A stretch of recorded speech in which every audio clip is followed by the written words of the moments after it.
Aprovada em 2 de maio de 2017, a Regulamentação Brasileira de Aviação Civil Especial, RBAC número 94, viabiliza a utilização de drones, priorizando a segurança e o desenvolvimento sustentável no país. Ela utiliza também as normativos da FAA americana, da CASA australiana e da EASA da Comunidade Europeia. Além disso, ela complementa a regulamentação e as leis colocadas dentro do DSEA e da Anatel. Nesse vídeo vamos apresentar as suas principais regras que fazem maior influência na classe 3. Logo você vai saber o que é isso. Eu sou Everton Oliveira e conheça mais sobre a legislação de drones no Brasil.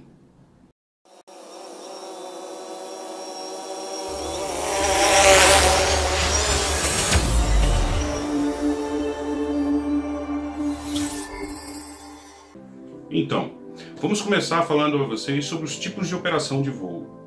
Tá? BVLOS, além da linha divisada, ou seja, se você está sobrevoando com seu drone em uma determinada área e não é capaz de enxergar ele a olho nu, e nem tem qualquer outra ferramenta, seja ótica ou um outro colega acompanhando você, é capaz de enxergar a aeronave. O segundo tipo é a VLOS, VLOS. Você consegue acompanhar a aeronave em todo o seu percurso com contato visual. E a terceira é a EVLOS, a EVLOS. Com esse tipo de operação, o piloto não consegue enxergar a aeronave. No entanto, através de algum dispositivo óptico ou de um parceiro no trabalho, ele sabe exatamente qual é a posição da aeronave. Além do tipo de operação das aeronaves, elas possuem categorias diferentes, elas são categorizadas de forma diferente, sendo estas 3 categorias. A primeira delas, a classe 1, ela é acima de 150 kg e essa aeronave precisa receber toda uma certificação da aeronáutica antes de começar a operar. É bem semelhante à aviação civil convencional, tá? Talvez com uma coisinha ou outra diferente. No entanto, não é a nossa classe, não é a classe que interessa para a gente agora. Sobre a classe 2, é de 25 a 150 kg, até abaixo de 150 kg. Elas também obedecem esse mesmo tipo de certificação, os pilotos precisam ser certificados também pela ANAC. Existe também um certificado médico que deve ser avaliado pela aeronáutica. Precisa ter sim o seu cadastro, sua matrícula, seu modo de operação, manuais técnicos, bem semelhante à aviação civil. E existe a classe 3, que varia de 250 gramas até 25 quilos, ou abaixo de 25 quilos. Essa é a categoria mais utilizada, é a classe mais utilizada de drones em todo o país. Tá? É onde a gente se enquadra, a própria Multidrone se enquadra, que é a utilização dos Phantoms, a utilização dos Matrice, a utilização da linha DJI e outros tantos mais drones que existem aí no mercado. Tá? Nessa categoria, para você operar em BVLOS acima de 120 metros, sim, você tem que ter uma certificação e uma autorização especial da aeronáutica, nós vamos falar isso mais à frente. Se você for fazer uso recreativo em ambiente adequado, você só precisa ter o seu equipamento registrado dentro do CISANT da ANAC. Tá? No entanto, você fica restrito à área recreativa e não pode fazer voos acima de 120 metros, o equivalente a 400 pés. Tá? Para a utilização profissional, que é onde a Multidrone se enquadra, você tem que ter o registro da aeronave no CISANT e você também precisa comunicar a aeronáutica sobre qualquer voo que você for fazer. E quais são as principais regras?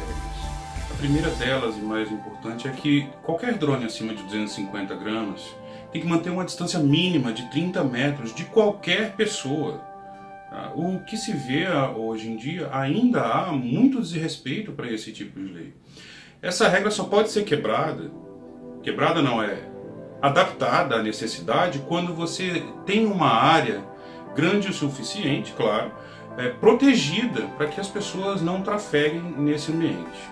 Além disso, tá, é necessário para que você mantenha o sobrevoo nas pessoas, que cada uma dessas pessoas autorize expressamente que você pode sobrevoar a cabeça delas.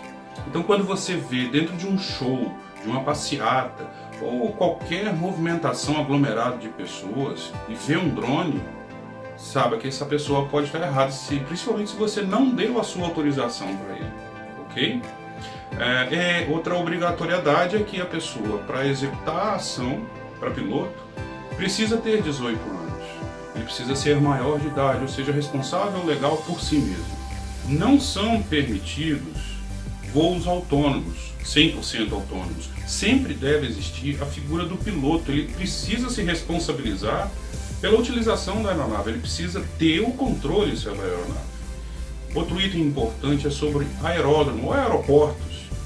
É terminantemente proibido sobrevoar áreas de aeroportos. Recentemente nós tivemos, se não falha a memória, acho que foi em Campinas, São Paulo, um evento que o rapaz subiu um drone na cabeceira da pista. Completo absurdo. Então, esse rapaz está disposto a se responsabilizar por uma queda de um avião com dezenas, às vezes centenas de pessoas. Pensa bem antes de fazer o seu próximo voo. Locais de pouso e decolagem precisam estar previamente autorizados. Procure o seu CISANTE, tá? Faça o seu registro, procure o CISANTE. Dentro do nosso blog nós temos como fazer, tem um passo a passo bem detalhado, basta pesquisar, você vai encontrar, para você fazer o seu registro e solicitar a sua autorização junto à aeronáutica. O transporte de componentes eletrônicos, como câmeras, máquinas fotográficas, ele é permitido. O que não é permitido é o transporte de componentes químicos, de componentes nocivos. Isso está previsto na RBAC número 175 de 2009. Existem habilitações que são exigidas para os pilotos de categoria 1, classe 1 e classe 2 de drones. Eles precisam passar por um processo de treinamento e que tenha reconhecimento pelo DCEA e pela ANAC, além de ter de emitir o certificado médico aeronáutico para poder operar os drones acima de 25 kg, de 25 e além de 150 kg para cima. Tá? Os operadores de drones ou aeromodelos de 250 gramas ou até 25 kg, eles não precisam ter uma habilitação formal da ANAC ou do DCEA, desde que respeitem todas as demais regras.